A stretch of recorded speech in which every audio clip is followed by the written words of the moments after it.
आपादमौलिपर्यन्तं गुरूणां नापितं स्मरेत् तेन विघ्नाः प्रणश्यन्ति सिद्ध्यन्ति च मनोरथाः। ಶ್ರೀಮದಾಚಾರ್ಯರು ಭಗವಂತನ ಸ್ಮರಣೆಯನ್ನು ಮಾಡ್ತಾ ಇರುವಾಗ ಹೇಗೆ ಭಗವಂತನ ಸ್ಮರಣೆ ಮಾಡಬೇಕು ಅಂತ ನಮಗೆ ತಿಳಿಸ್ತಾ ಇದ್ದಾರೆ. ಆ ಭಗವಂತನ ಸ್ವರೂಪ ಎಂಥದ್ದು ಅಂತ ಹೇಳ್ತಾ ಇದ್ದಾರೆ. ವಿಮಲಂ ಹಿ ಪದಂ ಪರಮಂ ಸ್ವರತಂ ತರುಣಾರ್ಕ ಸವರಣಂ ಅಜಸ್ಯ ಹರೇಹೇ. ಪರಮಾತ್ಮನ ಸ್ವರೂಪ ಅದು ಎಂಥದ್ದು ಅಂತ ಕೇಳಿದ್ರೆ, ಸ್ವರಮಣ. ಭಗವಂತ ಸ್ವರಮಣನಾಗಿದ್ದಾನೆ. ತನ್ನ ಸ್ವರೂಪದಲ್ಲೇ ತಾನು ಸುಖವನ್ನು ಪಡ್ತಾನೆ ಹೊರತಾಗಿ ಇನ್ನೊಬ್ಬರ ಅಪೇಕ್ಷೆಯಿಂದ ಭಗವಂತ ತಾನು ಸುಖ ಪಡಬೇಕಾಗಿಲ್ಲ. ಮತ್ತು ಆ ಭಗವಂತನ ಸ್ವರೂಪ ಎಂಥದ್ದು ಅಂತ ಕೇಳಿದ್ರೆ, ತರುಣ ಅರ್ಕ ಸವರ್ಣಂ. ತರುಣ ಅಂದ್ರೆ ತರುಣರು ನಾವು ಹೇಳ್ತೀವಲ್ಲ, ಹಾಗೆ ಅಂತಹ ಅರುಣ ಅಂದ್ರೆ ತರುಣ ಅರ್ಕ. ಅರ್ಕ ಅಂದ್ರೆ ಸೂರ್ಯ.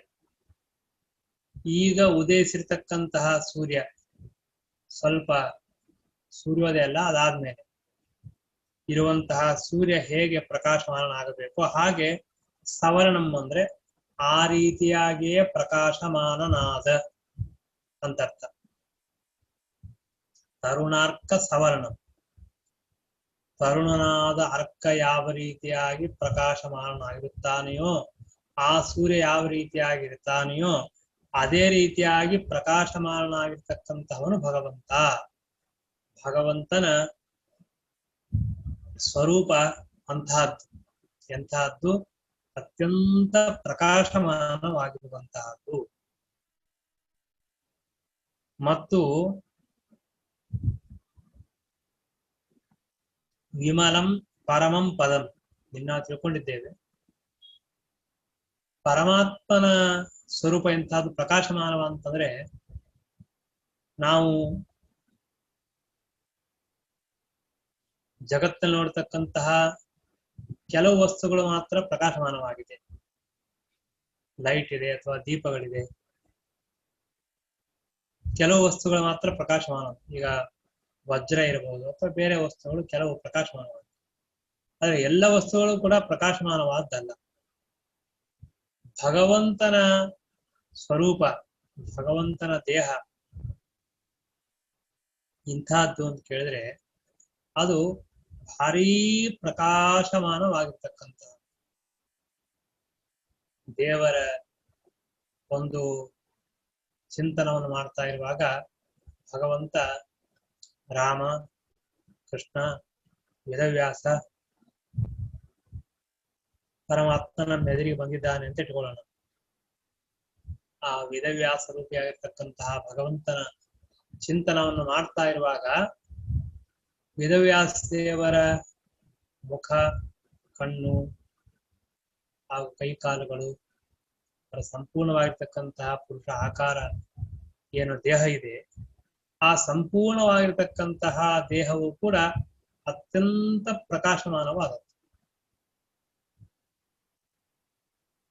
ಒಂದು ದೃಷ್ಟಾಂತಕ್ಕೆ ಹೇಳಬೇಕು ಅಂತಂದ್ರೆ, ನಮಗೆ ಆ ತರಹ ಒಂದು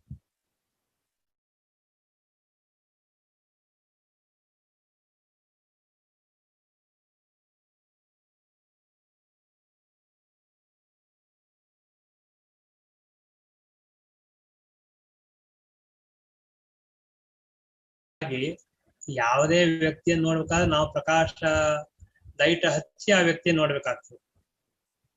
ದೇವರ ಹಾಗಲ್ಲ. ದೇವರು ಸ್ವಪ್ರಕಾಶ. ಸ್ವಪ್ರಕಾಶ ಅಂದ್ರೆ ಭಗವಂತನ ಕೈಯಿಂದಲೂ ಬೆಳಕು ಬರ್ತದೆ, ಮುಖದಿಂದಲೂ ಬೆಳಕು ಬರ್ತದೆ, ಪಾದದಿಂದಲೂ ಬೆಳಕು ಬರ್ತದೆ. ಪರಮಾತ್ಮನ ಒಂದೊಂದು ಬೆರಳುಗಳು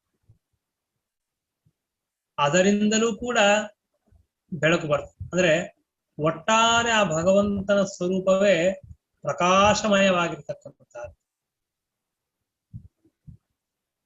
ಒಳ್ಳೆಯ ತೇಜಸ್ಸು. ಅದಕ್ಕೆ ಶ್ರೀಮದಾಚಾರ್ಯ ಹೇಳಿದ್ರು ತರುಣಾರ್ಕ ಸವರ್ಣ. ತರುಣನಾದ ಸೂರ್ಯ ಯಾವ ರೀತಿಯಾಗಿರ್ಬೇಕು ಆ ರೀತಿಯಾಗಿ ಪ್ರಕಾಶಮಾನನಾದವನು ಪರಮಾತ್ಮ ಎಂಬುದಾಗಿ ಆ ಭಗವಂತನ ಸ್ವರೂಪವನ್ನು ಹೇಳ್ತಾರೆ. ಭಗವಂತ ಪ್ರಕಾಶಮಾನನಾಗಿದ್ದಾನೆ ಅಂತಂದ ಮಾತ್ರಕ್ಕೆ ಆ ಪರಮಾತ್ಮನ ನೋಡ್ಲಿಕ್ಕೆ ಆಗೋದಿಲ್ಲ ಅಂತ ತಿಳ್ಕೊಳ್ಬೇಡಿ. ಅದು ಒಂದು ಭಗವಂತನ ವೈಶಿಷ್ಟ್ಯವೇ ಸರಿ. ಇವಾಗ ಏನಾಗತ್ತೆ ಅಂತಂದ್ರೆ, ಬಹಳ ಸೂರ್ಯನ ಪ್ರಕಾಶ ಇದ್ದರೆ ನಮಗೆ ನೋಡ್ಲಿಕ್ಕೆ ಆಗೋದಿಲ್ಲ.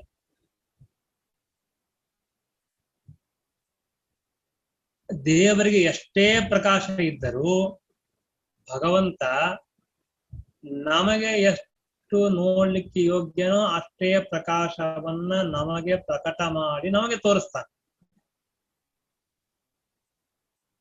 ಎಲ್ಲರಿಗೂ ಎಲ್ಲವನ್ನು ತೋರಿಸ್ಬೇಕು ಅಂತ ನಿಯಮ ಇಲ್ಲ, ಎಲ್ಲರಿಗೂ ಎಲ್ಲವನ್ನು ಪ್ರಕಟ ಮಾಡೋದು ಇಲ್ಲ ಭಗವಂತ. ಹೀಗಾಗಿ ದೇವರಿಗೆ ಶ್ರೀಮದಾಚಾರ್ಯರು ಬೇರೆ ಬೇರೆ ಕಡೆ ಹೇಳುವಾಗ, ಭಾಗವತರು ಹೇಳುವಾಗ ಅನಂತ ಸೂರ್ಯ ದೀಧಿತಿ ಅಂತ ಹೇಳ್ತಾರೆ. ಅಂದ್ರೆ ನಮಗೆ ಒಬ್ಬ ಸೂರ್ಯನ ನೋಡುವುದೇ ಕಷ್ಟ. ಅವನ ಪ್ರಕಾಶವನ್ನ, ಅವನ ತೇಜಸ್ಸನ್ನ ಸಹನ ಮಾಡುವುದೇ ತುಂಬಾ ಶ್ರಮವಾಗಿದೆ.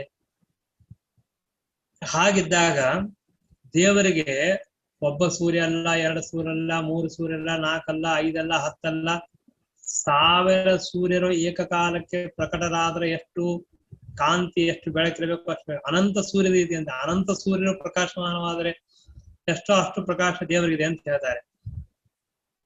ಹಾಗಾದ್ರೆ ಇಷ್ಟೆಲ್ಲಾ ಸೂರ್ಯನಂತೆ ಪ್ರಕಾಶಮಾನವಾಗಿರ್ತಕ್ಕಂತಹ ಭಗವಂತನನ್ನ ನಾವು ನೋಡಲು ಸಾಧ್ಯವೇ ಅಂತ ಸಹಜವಾಗಿಯೇನೆ ನಮಗೆ ಪ್ರಶ್ನೆ ಬರ್ತದೆ. ಅದಕ್ಕೆ ಶ್ರೀಮದಾಚಾರ್ಯರು ತಾತ್ಪರ್ಯದಲ್ಲಿ ಹೇಳುವಾಗ ಸಹಸ್ರ ಲಕ್ಷಾಮಿತ ಭಾನುದಿಹಿತಿ ಅಂತ ಪರಶುರಾಮ ದೇವರು ವರ್ಣನೆ ಮಾಡ್ತಾರೆ. ಪರಶುರಾಮ ದೇವರು ಹೇಗೆ ಕಾಣಿಸ್ತಾ ಇದ್ರು ಅಂತ ಕೇಳಿದ್ರೆ, 1000 ಸೂರ್ಯರ ಪ್ರಕಾಶ, 1,00,000 ಸೂರ್ಯರ ಪ್ರಕಾಶ, ಅನಂತ ಸೂರ್ಯ ಪ್ರಕಾಶ ಅಂತ 3 ಹೇಳ್ತಾರೆ. ಯಾಕೆ ಹೀಗೆ ಹೇಳ್ಬೇಕು? ಏನಾದ್ರು ಒಂದು ಹೇಳಬೇಕು ಅಂತಂದ್ರೆ ಅದಕ್ಕೆ ಅಲ್ಲಿ ವಿಚಾರ ಮಾಡ್ತಾ ಅನೇಕ ಟಿಪ್ಪಣಿಕಾರರು ಶ್ರೀಮದಾಚಾರ್ಯ ಅಂತ ತಿಳಿಸ್ತಾರೆ. ಭಗವಂತನ ನೋಡ್ತಕ್ಕಂತಹ ಅಧಿಕಾರಿಗಳು ಬೇರೆ ಬೇರೆ ಇದ್ದಾರೆ. ಪರಮಾತ್ಮ ಯಾವ ಯಾವ ಅಧಿಕಾರಿಗಳಿಗೆ ಎಷ್ಟೆಷ್ಟು ತನ್ನ ಸ್ವರೂಪವನ್ನ, ತನ್ನ ಪ್ರಕಾಶವನ್ನ ಪ್ರಕಟ ಮಾಡುತ್ತಾನೋ ಅವರಿಗೆ ಅಷ್ಟಷ್ಟು ಪ್ರಕಾಶ ಅವರಿಗೆ ತೋರುತ್ತದೆ. ಎಲ್ಲವೂ ಎಲ್ಲರಿಗೂ ತೋರದೇ ಇಲ್ಲ. ಯಾಕೆ ಅಂದ್ರೆ ನಮಗೆ ಅಷ್ಟು ತಿಳಿಯುವ ಯೋಗ್ಯತೆ ಇಲ್ಲ. ಹೀಗಾಗಿ ಪರಮಾತ್ಮನೆಯ ಅನಂತ ಸೂರ್ಯ ಪ್ರಕಾಶ ಇದ್ದರೂ ಕೂಡ ನೋಡುವ ವ್ಯಕ್ತಿಗಳು ಆ ಭಗವಂತನ ನೋಡುವ ಎಷ್ಟು ಸಾಮರ್ಥ್ಯವನ್ನು ಪಡೆದಿದ್ದಾರೋ ಅದಕ್ಕೆ ಅನುಗುಣವಾಗಿ ಆ ಭಗವಂತನ ಅಷ್ಟು ಪ್ರಕಾಶವನ್ನ ನೋಡಲು, ಆ ಪ್ರಕಾಶದಿಂದ ಕೂಡಿದ ಭಗವಂತನ ಸ್ವರೂಪವನ್ನ ತಿಳಿಯಲು ಸಾಧ್ಯವಾಗುತ್ತದೆ. ಇದನ್ನೇ ಸಹಸ್ರ ಲಕ್ಷಾಮಿತ ಭಾನುದಿಹಿತಿಂ ಎಂಬುದಾಗಿ ಶ್ರೀಮದಾಚಾರ್ಯರು ತಾತ್ಪರ್ಯದಲ್ಲಿ ಹೇಳ್ತಾರೆ. ಹಾಗೆ ಇಲ್ಲಿ ಹೇಳ್ತಾ ಇರುವಾಗ ತರುಣಾರ್ಥ ಸವರ್ಣಂ, ಇದೆಲ್ಲ ಶಬ್ದಗಳಿಂದ ನಾವು ತಿಳಿತೇವೆ. ಸ್ವಲ್ಪ ಯಾವಾಗಲಾದ್ರೂ ಮನಸ್ಸಿಗೆ ಚಿಂತನೆ ಮಾಡಲಿಕ್ಕೆ ನಾವು ಪ್ರಾಕ್ಟೀಸ್ ಮಾಡಬೇಕು ಅಥವಾ ಧ್ಯಾನ ಮಾಡಲಿಕ್ಕೆ ಪ್ರಯತ್ನ ಮಾಡಬೇಕು. ದೇವರನ್ನ ಕೇವಲ ಶಬ್ದಗಳಿಂದ ಎಷ್ಟು ಅಂತ ಹೇಳುವುದು, ಸ್ವಲ್ಪ ನಾವು ಮನಸ್ಸಿನಿಂದ ಆ ಭಗವಂತನ ಚಿಂತನೆ ಮಾಡಲಿಕ್ಕೆ ನಾವು ಪ್ರಯತ್ನ ಮಾಡಬೇಕು. ಅಂದ್ರೆ ಒಂದು ರೂಪ ಇದೆ ಭಗವಂತನ, ಒಂದು ನಮಗೆ ರೂಪ ಅಂದ್ರೆ ಆಕಾರ, ಆ ಮನುಷ್ಯಾಕಾರದ ಅತ್ಯಂತ ಸುಂದರವಾದ ವೇದವ್ಯಾಸದೇವರ ಅಥವಾ ಶ್ರೀಕೃಷ್ಣ ಪರಮಾತ್ಮನ ಅಥವಾ ರಾಮನ ಒಂದು ಮೂರ್ತಿಯನ್ನ ಆಕಾರವನ್ನ ನಾವು ಚಿಂತನೆ ಮಾಡಿ ಆ ಭಗವಂತನ ಇಷ್ಟು ಪ್ರಕಾಶ ಇದೆ. ನಮಗೆಲ್ಲ ಏನಾಗುತ್ತೆ ಅಂದ್ರೆ ಅಷ್ಟು ಪ್ರಕಾಶ ಚಿಂತನೆ ಮಾಡಿದ್ರೆ ಅಯ್ಯೋ ಈ ದೇವರೇ ಬೇಡ ಅಂತ ಅನ್ಸ್ಬಿಡ್ತಾರೆ. ಯಾಕೆ ಅಂದ್ರೆ ಅಷ್ಟು ಪ್ರಕಾಶಮಾನವಾದ ವಸ್ತುವನ್ನು ನಾವು ನೋಡ್ಲೇ ಇಲ್ಲ. ನಾವು ನೋಡಿದ್ದೆಲ್ಲ ಸ್ವಲ್ಪ ಪ್ರಕಾಶ ಇರ್ತಕ್ಕಂತ ವಸ್ತು ನೋಡಿದ್ದೆ ಹೊರತಾಗಿ ಸೂರ್ಯನಷ್ಟು ಪ್ರಕಾಶ ಇರೋ ವಸ್ತುವನ್ನ ಅಥವಾ ಸೂರ್ಯನನ್ನೇ ಡೈರೆಕ್ಟ್ ಆಗಿ ನಮ್ಮ ಕಣ್ಣಿನಿಂದ ನೋಡುವ ಉತ್ತಮವಾದ ಶಕ್ತಿಯನ್ನು ಪಡೆಯಲಿಲ್ಲ.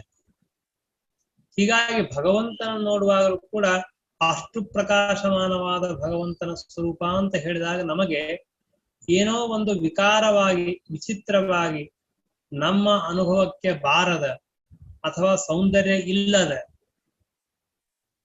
ಭಗವಂತನ ಸ್ವರೂಪ ನಮ್ಮ ಕಣ್ಣಿಗೆ ತೋರ್ತದೆ ಅಥವಾ ನಮ್ಮ ಮನಸ್ಸಿನಲ್ಲಿ ಬರ್ತದೆ.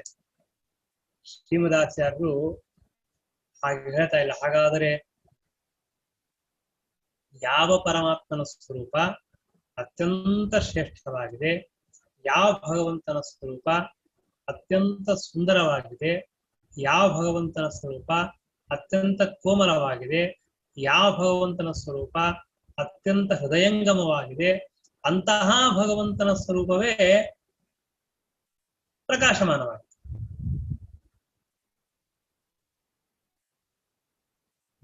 ದೇವರ ಆಕಾರ ಇದೆಯಲ್ಲ, ಕೈ ಕಾಲು ಕಣ್ಣುಗಳಿಂದ ಕೂಡಿರತಕ್ಕಂತಹ ಭಗವಂತನ ಒಂದೇ ರೂಪ ಆಕೃತಿ ಇದೆ. ಆ ಭಗವಂತನ ಆಕಾರವು ಇದು ಹೇಗಿದೆ ಅಂದ್ರೆ ತರುಣಾರ್ಕ ಸವರ್ಣಂ, ತರುಣನಾದ ಸೂರ್ಯ ಯಾವ ರೀತಿಯಾಗಿ ಪ್ರಕಾಶಮಾನನಾಗಿರಬೇಕೋ ಹಾಗೆ ಆ ಭಗವಂತನ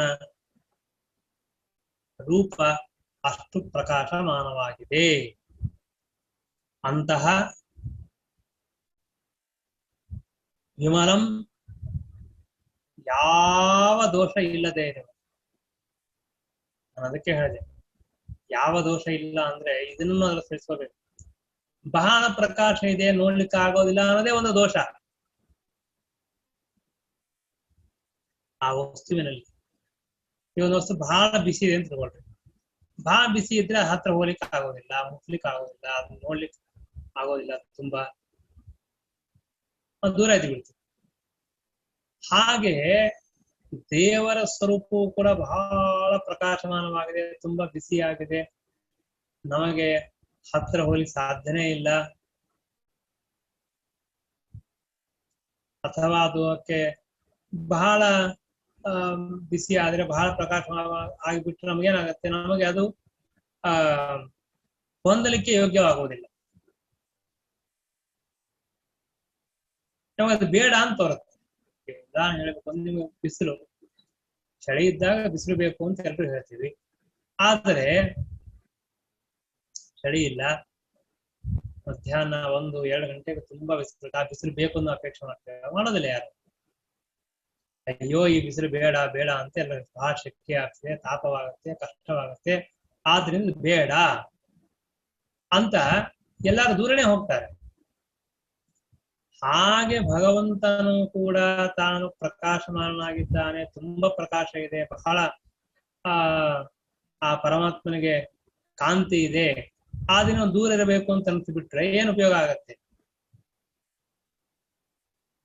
ಹೀಗಾಗಿ ಭಗವಂತನ ಕಾಂತಿ ಅಂತಹದ್ದಲ್ಲ. ಭಗವಂತನ ಕಾಂತಿ, ಭಗವಂತನ ಸ್ವರೂಪ ಎಂಥದ್ದು ಅಂತ ಕೇಳಿದ್ರೆ ವಿಮಲಂ ಪರಮಂ ಪದಂ, ಯಾವ ದೋಷ ಇಲ್ಲದೆ ಇರುವ ಭಗವಂತನ ಉತ್ತಮವಾದ ಸ್ವರೂಪ. ಅಂದ್ರೇನರ್ಥ ಅಂದರೆ ಜಗತ್ತಿನಲ್ಲಿ ಯಾವುದು ನಮಗೆ ಅತಿಯಾದ ಕಂಡಾಗ ಅದನ್ನು ಬೇಡ ಅಂತ ಅನಿಸ್ತದೆ, ಅಂತಹ ದೋಷವೂ ಭಗವಂತನಲ್ಲಿ ಇಲ್ಲ. ಅದು ಹೇಗೆ ಅಂದ್ರೆ ಅದೇ ಆಶ್ಚರ್ಯ ದೇವರ ಸಾಮರ್ಥ್ಯ.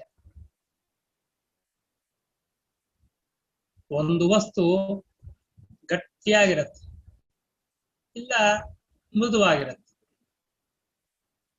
ಗಟ್ಟಿಯೂ ಆಗಿದೆ ಮೃದುವೂ ಆಗಿದೆ ಅಂತ ಅನ್ನೋದು ಅದು ತುಂಬಾ ನಮ್ಮ ಅನುಭವಕ್ಕೆ ವಿರುದ್ಧವಾದ. ನಾವು ಸಾಮಾನ್ಯವಾಗಿ ಲೋಕದಲ್ಲಿ ನೋಡ್ತಾ ಇರುವಾಗ ಒಂದು ಪದಾರ್ಥ ಗಟ್ಟಿಯಾಗಿರುತ್ತೆ, ಇಲ್ಲ ಮೆತ್ತಗಾಗಿರುತ್ತೆ. ನಮ್ಮ ದೇವರು ಹಾಗಲ್ಲ, ಮೃದುವೂ ಆಗಿದ್ದಾನೆ, ಅಷ್ಟೇ ಗಟ್ಟಿಯೂ ಆಗಿದ್ದಾನೆ. ಎರಡೂ ಸ್ವಭಾವಗಳು ಪರಮಾತ್ಮನಲ್ಲಿಯೇ ಇದೆ.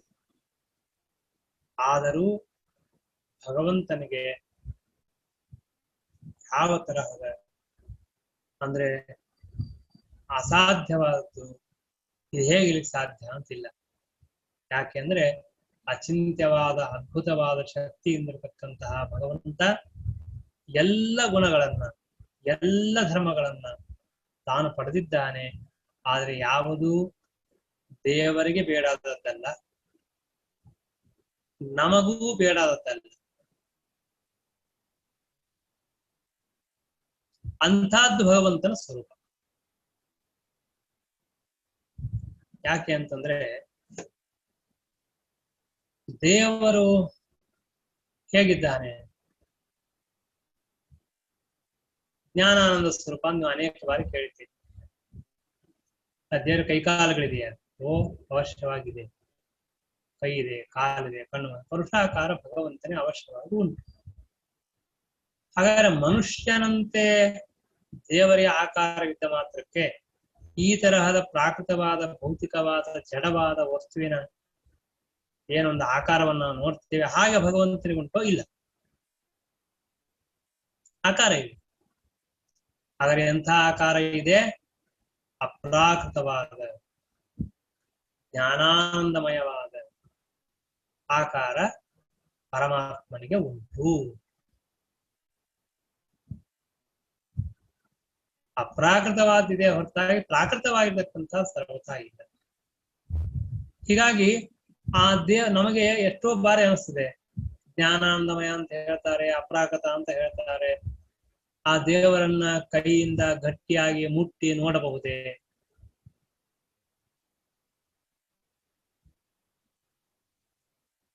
ದೇವರು ಮೆತ್ತಗಿದ್ದಾನು ಗಟ್ಟಿಗಿದ್ದಾನ? ಯಶೋಧಾದೇವಿಯನ್ನು ಕುರಿತು ಸ್ತೋತ್ರ ಮಾಡುವಾಗ, ಯಶೋಧ ಕೃಷ್ಣನ ಸ್ತೋತ್ರ ಅಲ್ಲ, ಇದು ಕೃಷ್ಣನ ಸ್ತೋತ್ರ. ಯಶೋಧಾದೇವಿ ಕೃಷ್ಣನನ್ನ ಮಗನನ್ನಾಗಿ ಪಡೆದಿದ್ದಾಳಲ್ಲ, ಸಾಕ್ಷಾತ್ ಭಗವಂತ ನಾರಾಯಣ, ಅವನೇ ಕೃಷ್ಣ. ಆ ದೇವರಿಗೆ ಸರ್ವಥಾ ಭೌತಿಕವಾದ ಪ್ರಾಕೃತವಾದ ದೇಹವಿಲ್ಲ. ಕೆಲವು ಸಿದ್ಧಾಂತಕಾರರು ಭಗವಂತ ಅವತಾರ ಮಾಡಿದಾಗ ಅವನಿಗೆ ಪ್ರಾಕೃತವಾದ ಭೌತಿಕವಾದ ದೇಹ ಇದೆ ಅಂತ ಹೇಳ್ತಾರೆ. ರಾಮಾನುಜರ ಸಿದ್ಧಾಂತದಲ್ಲಿ ಆ ರೀತಿಯಾಗಿ ಉಂಟು. ಲೀಲಾಮಾನುಷ ವಿಗ್ರಹ ಅಂತ ಹೇಳ್ತಾರೆ. ಅಂದ್ರೆ ಭಗವಂತ ಲೀಲೆಯಿಂದ ಪ್ರಾಕೃತವಾದ ಭೌತಿಕವಾದ ಈ ಮಾನುಷ ವಿಗ್ರಹ ದೇಹವನ್ನು ತೆಗೆದುಕೊಳ್ತಾನೆ, ಜಡವಾಗಿರ್ತಕ್ಕಂತಹ ದೇಹವನ್ನೇ ತೆಗೆದುಕೊಳ್ತಾನೆ ಅಂತ ಹೇಳ್ತಾರೆ. ಸರ್ವಥಾ ಅದು ಸರಿಯಲ್ಲ. ಪರಮಾತ್ಮನಿಗೆ ಯಾವ ಕಾಲಕ್ಕೂ ಯಾವುದೇ ಕಾರಣದಿಂದಲೂ ಕೂಡ ಭಗವಂತನಿಗೆ ಪ್ರಾಕೃತವಾದ ಭೌತಿಕವಾದ ದೇಹ ಇಲ್ಲ. ಅದನ್ನು ಹೇಳುವುದಕ್ಕಾಗಿ ಶ್ರೀಮದಾಚಾರ್ಯರು ಅಜಸ್ಯ ಹರೇ, ಅಜಸ್ಯ ಅಂದ್ರೆ ಸರ್ವಥಾ ಜನ್ಮ ಇಲ್ಲದೆ ಇರುವ ಮನುಷ್ಯರಂತೆ ಪರಮಾತ್ಮನಿಗೆ ಸರ್ವಥಾ ಜನ್ಮವಿಲ್ಲ. ಭಗವಂತ ತಾನು ಅಪ್ರಾಕೃತವಾದ ಅಲೌಕಿಕವಾದ ಸ್ವರೂಪವನ್ನು ಪಡೆದಿದ್ದಾನೆ. ಆ ಕೃಷ್ಣ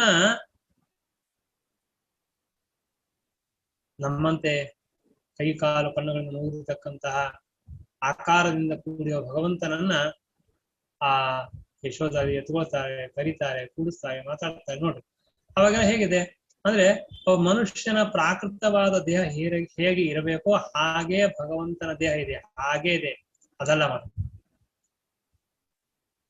ಗಟ್ಟಿಯಾಗಿದೆ, ಪರಮಾತ್ಮ ಓಡಾಡ್ತಾನೆ, ಕೈಕಾಲುಗಳಿದೆ, ಬಣ್ಣ ಇದೆ, ತಿಂತಾನೆ, ಓಡ್ತಾನೆ, ಎಲ್ಲ ಮಾಡ್ತಾನೆ. ಅಂದ್ರೆ ಇದು ಒಂದು ಭಗವಂತ ನಮಗೆ ದೃಷ್ಟಾಂತಕ್ಕಾಗಿ ಮಾಡಿಕೊಟ್ಟ.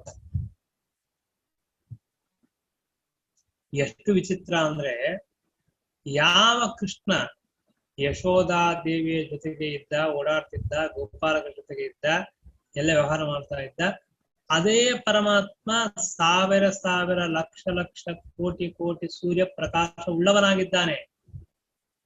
ಆದರೆ ತಾನು ತನ್ನ ಜೊತೆಗಿರತಕ್ಕಂತಹ ತಂದೆ ತಾಯಿಗಳಿಗಾಗಲಿ, ಬಂಧು ಮಿತ್ರರಿಗಾಗಲಿ, ಒಬ್ಬ ಸಾಮಾನ್ಯ ಮನುಷ್ಯ ಹೇಗೆ ಕಾಣಿಸಬೇಕೋ ಹಾಗೆ ಕಾಣಿಸ್ತಿದ್ದೇನೆ ಹೊರತಾಗಿ ಅಲ್ಲಿ ಆ ಎಲ್ಲ ಪ್ರಕಾಶ, ಅವನ ಗುಣಗಳ ಬೇರೆ ಬೇರೆ ಏನ್ ಸಾಮರ್ಥ್ಯಗಳಿದೆ ಅದೆಲ್ಲವೂ ಅಲ್ಲಿ ತೋರ್ತಾ ಇರಲಿಲ್ಲ. ಯಾಕೆಂದ್ರೆ ಭಗವಂತನ ಸಂಕಲ್ಪ. ಪರಮಾತ್ಮ ಎಲ್ಲಾ ಶಕ್ತಿ ಎಲ್ಲಾ ಸ್ವರೂಪ ಇದ್ದರೂ ಎಷ್ಟು ಭಕ್ತರಿಗೆ ತೋರಬೇಕು ಅಂತ ಅಪೇಕ್ಷೆ ಮಾಡ್ತಾನೋ ಅಷ್ಟೇ ಭಕ್ತರಿಗೆ ಕಾಣಿಸುತ್ತಾನೆ. ಇದು ಒಂದು ದೇವರ ಅತ್ಯಂತ ಶಕ್ತಿ. ಯಾಕೆ ಅಂದ್ರೆ ನಮ್ಮಲ್ಲಿ ನಾನಾ ಶಕ್ತಿಗಳಿದ್ದಾಗ ಒಂದನ್ನು ಮುಚ್ಚಿ ಇನ್ನೊಂದನ್ನು ತೋರಿಸೋದು ಅಷ್ಟು ಸುಲಭ ಇಲ್ಲ. ಅದಕ್ಕೂ ಒಂದು ಸಾಮರ್ಥ್ಯ ಬೇಕಾಗ್ತದೆ. ಹೀಗಾಗಿ ಪರಮಾತ್ಮ ಎಷ್ಟು ಪ್ರಕಾಶ ಇರತಕ್ಕಂತಹ ವ್ಯಕ್ತಿಯಾದರೂ ಕೂಡ ಸಾಮಾನ್ಯ ಮನುಷ್ಯರು ನೋಡ್ತಾ ಇರುವಾಗ ಅವರೆಲ್ಲರಿಗೂ ಸಹಜವಾಗಿ ಮನುಷ್ಯಂತೆ ಕಾಣಿಸ್ತಿದ್ದಾರೆ. ಪ್ರಕಾಶ ಇಲ್ಲ, ಶಕ್ತಿ ಇಲ್ಲ, ಅನುಶಕ್ತಿ ಯಾವ ತೋರಿಸ್ತಿಲ್ಲ. ಅವಳ ಪುಣ್ಯ ಯಾಕೆ ಜಾಸ್ತಿ? ಸಾಕ್ಷಾತ್ ಜ್ಞಾನಾನ್ನಮಯ ಸ್ವರೂಪನಾದ ಭಗವಂತನ ಜೊತೆಗೆ ಇರುವ, ಭಗವಂತನ ಸೇವೆ ಮಾಡುವ ಭಾಗ್ಯವನ್ನ ಪಡೆದಿದ್ದಾಳೆ. ಅದಕ್ಕೆ ಅಷ್ಟು ಪುಣ್ಯ ಇತ್ತು. ಲಕ್ಷ್ಮಣನ ಬಗ್ಗೆ ಹೇಳುವಾಗ ಹೇಳ್ತಾರಲ್ಲ, ಸಾಕ್ಷಾತ್ ರಾಮಚಂದ್ರ. ನಾವು ಹಯಗ್ರೀವ ಪ್ರತಿಮಾ ಇದೆ, ಇಲ್ಲ ಶಾಲಿಗ್ರಾಮ ಇದೆ, ಅಲ್ಲಿ ಭಗವಂತನ ಪೂಜೆ ಮಾಡ್ತೀವಿ, ಅದೆಲ್ಲ ಬೇರೆ. ಬ್ರಾಹ್ಮಣರಿದ್ದಾರೆ, ಆಚಾರ್ಯ ಇದ್ದಾರೆ, ಅವ್ರಿಗೆ ಕರಿತೀವಿ, ಪೂಜೆ ಮಾಡ್ತೇವೆ, ಅಲ್ಲಿ ಅಂತರ್ಯಾಮ ಭಗವಂತನಿದ್ದಾನೆ, ಪೂಜೆ ಮಾಡೋದು ಬೇರೆ. ಯಾವ ಭಗವಂತನಿಗಾಗಿ ನಾವು ಎಲ್ಲ ಪೂಜೆ ಮಾಡ್ತೇವೆ ಅಂತಹ ಸಾಕ್ಷಾತ್ ಭಗವಂತನೇ ಅಲ್ಲಿ ಇದ್ದು ಆ ಭಗವಂತನ ಸ್ವರೂಪವನ್ನು ಆ ಭಗವಂತನೇ ತಾನು ಪ್ರಕಟವಾಗಿ ಬಂದಾಗ ಅಂತಹ ಭಗವಂತನನ್ನ ನಾವು ನೋಡಬೇಕು, ತಿಳಿಯಬೇಕು ಅಂತ ಎಷ್ಟು ಪ್ರಯತ್ನ ಮಾಡ್ತೇವೆ. ಅಂತಹ ಭಗವಂತನ ಸ್ಪರ್ಶ, ಅಂತಹ ಭಗವಂತನ ಜೊತೆ ಇರೋದು, ಓಡಾಡೋದು, ಇದೆಲ್ಲ ಮಾಡೋಕ್ಕಾದ್ರೆ ಪುಣ್ಯ ಬೇಕಲ್ಲ. ಇಲ್ಲದೆ ನಡೆಯೋದಿಲ್ಲ. ಹೀಗಾಗಿ ಸಾವಿರ ವರ್ಷದವರೆಗೆ ತಾವು ಪುಣ್ಯವನ್ನ ಮಾಡಿ ಸಾಧನ ಮಾಡಿ ಆಮೇಲೆ ಭಗವಂತನನ್ನ ಮಕ್ಕಳನ್ನಾಗಿ ಪಡೆದಿದ್ದಾರೆ. ಅಂತಹ ಭಗವಂತನ ಸ್ವರೂಪ ಎಂಥದ್ದು? ವಿಮಲಂ ಹಿಪದಂ ಪರಮಂ ಸ್ವರತಂ ತರುಣಾರ್ಕ ಸವರ್ಣ ಮಜಸ್ಯ ಹರೇಹೆ. ಒಂದೊಂದು ಶಬ್ದ, ಒಂದೊಂದು ಮಾತು, ಭಗವಂತನ ಒಂದೊಂದು ಗುಣಗಳು, ಭಗವಂತನ ಒಂದೊಂದು ಮಹಾತ್ಮ್ಯ. ಅಂತಹ ಮಹಾತ್ಮ್ಯದಿಂದ ಕೂಡಿದ ಭಗವಂತನ ಸ್ವರೂಪದ ಚಿಂತನ ಮಾಡುವುದೇ ನಮ್ಮ ಜನ್ಮದ ಸಾರ್ಥಕತೆ. ಅಂತಹ ಭಗವಂತನ ಚಿಂತನ ಮಾಡುವುದಕ್ಕಾಗಿಯೇ ನಾನಾ ವಿಧವಾಗಿರ್ತಕ್ಕಂತಹ ಕಾರ್ಯಗಳನ್ನ ನಮ್ಮ ಜೀವನದಲ್ಲಿ ನಾವು ಅನುಷ್ಠಾನ ಮಾಡ್ತೇವೆ. ಆದರೆ ಆ ಭಗವಂತನನ್ನೇ ಮರೆತು ಬಿಡ್ತೇವೆ. ಶಾಸ್ತ್ರ ಹೇಳುತ್ತೆ, ಭಗವಂತನನ್ನು ಮರೆಯಬೇಡಿ. ಯಾವ ಪರಮಾತ್ಮನಿಗಾಗಿ ನಮ್ಮ ಜೀವನ ಇದೆ, ಯಾವ ಭಗವಂತನಿಗಾಗಿ ಶಾಸ್ತ್ರ ಇದೆ, ಯಾವ ಭಗವಂತನಿಗೆ ನಾವು ಬದುಕಬೇಕಾಗಿದೆ, ಆ ಪರಮಾತ್ಮನ ಸ್ಮರಣ ಇಲ್ಲದೆ ನಮ್ಮ ಜೀವನ ಇದ್ದರೆ ಆ ಜೀವನವಾಗುವುದಿಲ್ಲ. ಅದು ಕೇವಲ ವ್ಯರ್ಥವಾಗಿರ್ತಕ್ಕಂತಹ ಜೀವನವಾಗುತ್ತೆ. ಆದ್ರೆ ಶ್ರೀಮದಾಚಾರ್ಯ ಅಂತಾರೆ, ಸ್ಮರಣೆ ಹಿ ಪರೇ ಶಿತುರಸ್ತ ವಿಭೋಹೋ ಮಲಿನಾನಿ ಮನಾಂಸಿ ಕೃತಃಕರಣಂ. ಆ ಭಗವಂತ ಸ್ವತಂತ್ರನಾದವನು, ಸರ್ವೋತ್ತಮನಾದವನು, ಸರ್ವನಿಯಾಮಕನಾದವನು, ಸರ್ವಾಂತರ್ಯಾಮಿಯಾದವನು. ಸರ್ವ ಪ್ರೇರಕನಾದವನು, ಸ್ವತಂತ್ರನಾಗಿರ್ತಕ್ಕಂತಹ ಗುಣಪೂರ್ಣನಾದ ದೋಷದೂರನಾದ ಭಗವಂತ ಅನಂತ ಜೀವರಾಶಿಗಳಲ್ಲಿ ಅನಂತವಾಗಿರ್ತಕ್ಕಂತಹ ಈ ಬ್ರಹ್ಮಾಂಡದಲ್ಲಿ, ಅನಂತವಾದ ಬ್ರಹ್ಮಾಂಡದ ಅಭಿಪ್ರಾಯ ಬ್ರಹ್ಮಾಂಡದಲ್ಲಿ ಅದಕ್ಕೆ ಹೊರಗಿರ್ತಕ್ಕಂತಹ ಆವರಣಗಳು, ಅಲ್ಲಿರ್ತಕ್ಕಂತಹ ಬೇರೆ ಬೇರೆ ಪದಾರ್ಥಗಳು, ಆ ಎಲ್ಲ ಕಡೆ ಭಗವಂತ ವ್ಯಾಪ್ತನಾಗಿದ್ದಾನೆ. ಅಂತಹ ಭಗವಂತನ ಚಿಂತನ ಮಾಡಿದರೆ ನಮ್ಮ ಮನಸ್ಸಿನಲ್ಲಿರ್ತಕ್ಕಂತಹ ಎಲ್ಲ ದೋಷಗಳು ದೂರವಾಗುತ್ತವೆ. ಮನುಷ್ಯನಿಗೆ ತುಂಬಾ ಅಹಂಕಾರ, ಯಾವಾಗಲೂ ಇಬ್ಬರನ್ನು ಬೈಯೋದು, ದ್ವೇಷ ಮಾಡೋದು, ಅಸೂಯ, ಈರ್ಷ ನಮ್ಮ ಮನಸ್ಸಿನಲ್ಲಿ ಇಷ್ಟು ಹೊಲಸು ಕೂತಿದೆ ಅಂತಂದ್ರೆ ಅಪ್ಪ ಹೇಳಿಕೆ ಸಾಧ್ಯ ಇಲ್ಲ. ಅಷ್ಟು ಗೊಂದಲಗಳು ಒಂದೊಂದು ಕ್ಷಣಕ್ಕೆ ನಮ್ಮನ್ನು ಅಟ್ಯಾಕ್ ಮಾಡುತ್ತೆ, ತೊಂದರೆ ಕೊಡ್ತದೆ, ಪೀಡೆ ಕೊಡ್ತದೆ. ಆ ಎಲ್ಲ ದುರ್ಗುಣಗಳಿಂದ ನಾವು ಮುಕ್ತರಾಗಬೇಕಾದರೆ ಒಂದೇ ಒಂದು ಬೇಕು, ಭಗವಂತನ ಮಹಾತ್ಮ ಜ್ಞಾನ. ಸರ್ವೋತ್ತಮನ ಸ್ವತಂತ್ರ ಭಗವಂತನಿದ್ದಾನೆ, ಅವನು ಅನಂತಾನಂತ ಜೀವರಾಶಿ ಎಲ್ಲ ಕರ್ಮಗಳನ್ನು ಮಾಡಿಸ್ತಾ ಇದ್ದಾನೆ. ನಾವ್ಯಾರು ಮಾಡುವುದು? ನಾವು ಅಸ್ವತಂತ್ರ ತಮರು. ನಮಗೆ ನಾವೇ ಅಪೇಕ್ಷೆ ಮಾಡಿ ಕೈ ಎತ್ತಲಿಕ್ಕಾಗೋದಿಲ್ಲ, ಕೂಡ್ಲಿಕ್ಕಾಗೋದಿಲ್ಲ, ಹೇಳಿಕ್ಕಾಗೋದಿಲ್ಲ. ಇಷ್ಟು ಅಸಮರ್ಥರಾಗಿರ್ತಕ್ಕಂತಹ ಮನುಷ್ಯರು ಇವತ್ತು ನಾವು ಚೆನ್ನಾಗಿದ್ದೇವೆ ಅಂತ ಅನ್ನೋದಕ್ಕೋಸ್ಕರವಾಗಿ ಇನ್ನೊಬ್ಬರ ನಿಂದೆ ಮಾಡ್ತೇವೆ, ಇನ್ನೊಬ್ಬರ ದ್ವೇಷ ಮಾಡ್ತೇವೆ, ಇನ್ನೊಬ್ಬರಿಗೆ ತಿರಸ್ಕಾರ ಮಾಡ್ತೇವೆ, ಇನ್ನೊಬ್ಬರಿಗೆ ಪುರಸ್ಕಾರ ಮಾಡೋದಿಲ್ಲ, ಏನೇನೋ ಮಾಡ್ತೇವೆ. ಒಂದು ದಿನ ನಮಗೂ ಅದೇ ಪರಿಸ್ಥಿತಿ ಬಂದ್ರೆ ನಾವು ಹಾಗೆ ಇರ್ತೀವಿ. ಆದ್ದರಿಂದ ಶ್ರೀಮದ್ ಆಚಾರ್ಯ ಹೇಳ್ತಾರೆ, ಎಲ್ಲ ಅಸೂಯ, ಮಾತ್ಸರ್ಯ, ಅಸೂಯ, ದ್ವೇಷಾದಿಗಳನ್ನು ಬಿಟ್ಟು ಬಿಡಿ. ಅದು ಬಿಡಬೇಕಾದ್ರೆ ಭಗವಂತನ ಸ್ಮರಣ ಮಾಡಿ, ಎಲ್ಲ ಅನಿಷ್ಟಗಳು ಪರಿಹಾರವಾಗ್ತದೆ, ಸಕಲ ಇಷ್ಟಾರ್ಥಗಳು ಸಿದ್ಧವಾಗ್ತದೆ ಎಂಬುದಾಗಿ ಆ ಭಗವಂತನ ಮಹತ್ವವನ್ನು ತಿಳಿಸ್ತಾ ಭಗವಂತನ ಸ್ಮರಣೆ ಮಾಡಬೇಕು ಎಂಬುದಾಗಿ ತಿಳಿಸ್ತಾ ಇದ್ದಾರೆ. ಹರೇ ನಮಃ. ಶ್ರೀಕೃಷ್ಣ.